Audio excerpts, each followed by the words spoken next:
Vamos agora à entrevista do dia com Maria Lídia Flandoli. Começou a campanha eleitoral do segundo turno e em meio à definição de apoios e estratégias pela corrida pelo voto, é grande a expectativa sobre a qualidade do embate eleitoral. O nosso convidado é o cientista político Marco Aurélio Nogueira, professor titular de Teoria Política da Unesp e diretor do Instituto de Políticas Públicas e Relações Internacionais da Unesp. Obrigada, professor, por estar conosco. E o professor Marco Aurélio trouxe esse trabalho dele, As Ruas e a Democracia, ensaios sobre o Brasil contemporâneo, um trabalho em que ele destaca a força do clamor das ruas. Do ano passado, a movimentação, as grandes manifestações de junho. Bom, professor, eu quero começar sobre esse início, de segundo turno. Nós estamos diante de uma nova eleição onde começa na largada 0-0 ou segundo turno é a continuidade daquele primeiro turno que, afinal das contas, acabou surpreendendo.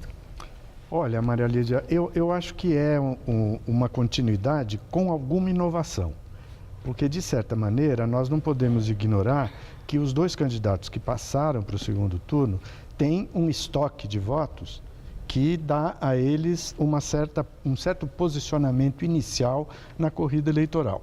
Mas, ao mesmo tempo, o segundo turno enseja uma dinâmica política de negociações, de alianças, de troca de experiências, de ajustes programáticos, que faz com que ela tenha características diferentes. Então, eu acho que nós temos as duas coisas, o que torna o segundo turno muito mais emocionante e muito mais difícil de ser previsto. E o fato de ser mais curto também, é mais adensado, né? Não, e ele tem uma característica importantíssima em comparação com o primeiro, que é a igualação do tempo de televisão dos dois candidatos. Mas isso equivale à igualdade de oportunidades ou cada um chega com a força que tem?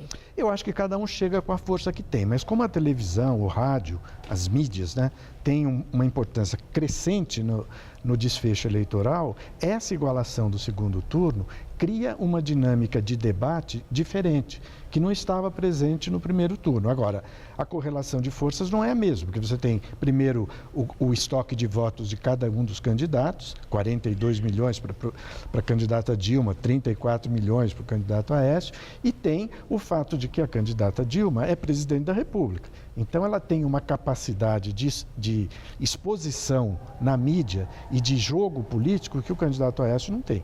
Mas, ao mesmo tempo, ela traz na bagagem, além das obras que ela pode apresentar, também os problemas, um flanco para ataque que, com questões mais ou menos graves, que para ela significa um ônus também, né? Quer dizer, verdade. Nesse sentido, aí não tem um candidato, que possa dizer, estou livre, posso apenas falar dos meus projetos. Em relação a esse impacto negativo do exercício do poder, nenhum mesmo tem vantagem. Mas, ao mesmo tempo, a gente não pode esquecer que o exercício da presidência tem um impacto no processo eleitoral. Agora, o senhor falou há pouco sobre as negociações, a disputa aí pelos apoios. Esses apoios dos partidos que concorreram, que estão sendo tão disputados pelos dois candidatos, existe transferência de voto? Olha, essa é uma discussão que nós, na ciência política, fazemos há décadas. É muito difícil de atestar se há ou não há transferência de votos. O apoio dos partidos, ele tem seguramente um peso simbólico muito grande. E ele pode ter, como me parece que está acontecendo agora, no caso da candidatura do Aécio, em que o Partido Verde e a Rede estão se aproximando e estabelecendo tratativas de caráter programático, tem também a vantagem de forçar os candidatos a um posicionamento de maior esclarecimento em relação ao que eles pretendem fazer se forem eleitos. Então, me parece que é interessante, não tanto do ponto de vista da transferência eventual de votos, porque isso nós nunca sabemos, especialmente porque os eleitores de hoje, os cidadãos de hoje, prezam muito a sua própria autonomia de decisão.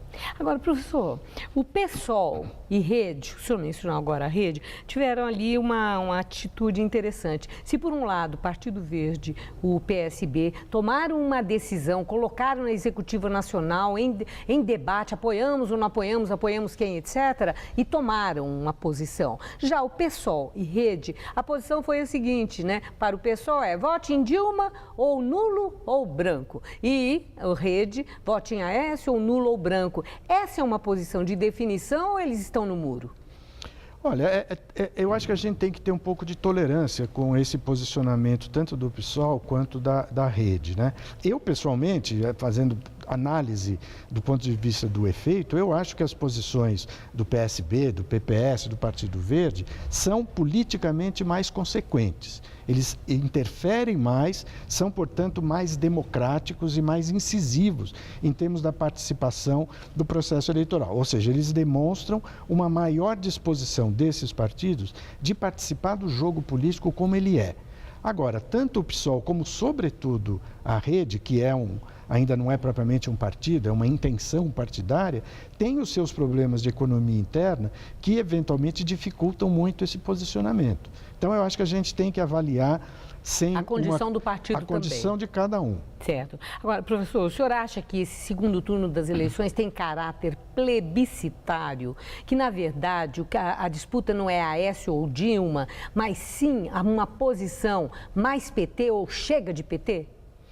Olha, eu acho que toda dinâmica de segundo turno tem um caráter plebiscitário forte, porque você fez um primeiro turno em que as diferenças ideológicas, programáticas foram apresentadas e isso levou a um afunilamento que jogou dois candidatos que, em tese, polarizam aquilo que aconteceu no primeiro turno. Então, há uma tendência a que o segundo turno seja plebiscitário, né? Agora, no que diz respeito ao que é que vai ser submetido ao plebiscito, eu acho que nós também precisamos avaliar um pouco as coisas. Há uma vertente no processo atual de PT ou anti-PT. Isso é claro, apareceu já no primeiro turno.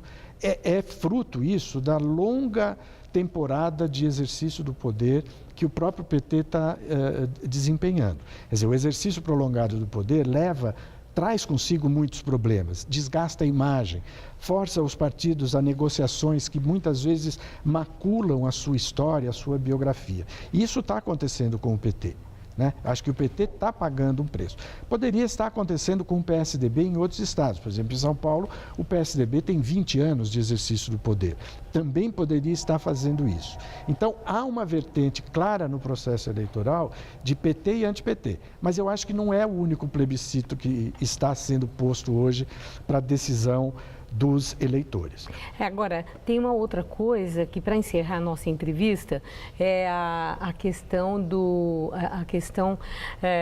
Dilma diz que vai fazer a comparação dos governos de Fernando Henrique e de Lula e dela, para mostrar os indicadores. Realidades diferentes, épocas diferentes, variáveis diferentes. O eleitor se liga nisso, em coisas do passado, ou ele está muito mais atento ao presente e de olho no futuro, onde ele vai passar o resto dos seus dias? Olha, eu acho que o eleitor pode até levar em conta isso. Eu espero que ele não leve, porque essa comparação, ela não tem sentido, ela é despropositada. Porque eu não posso comparar um governo de 2014 com um governo de 1994. É muito tempo, é muita diferença de época histórica, né? E eu acho que o eleitor hoje vai conseguir perceber que isso, na verdade, é uma operação de agitação eleitoral, né? Que serve, de certa maneira, para fixar algumas posições, mas que no dia a dia não se confirmam desse jeito. Então, eu acho que o eleitor, a tendência dele é olhar para frente, não olhar para trás. Muito obrigada, professor. Foi um uma prazer. Boa noite. Boa noite.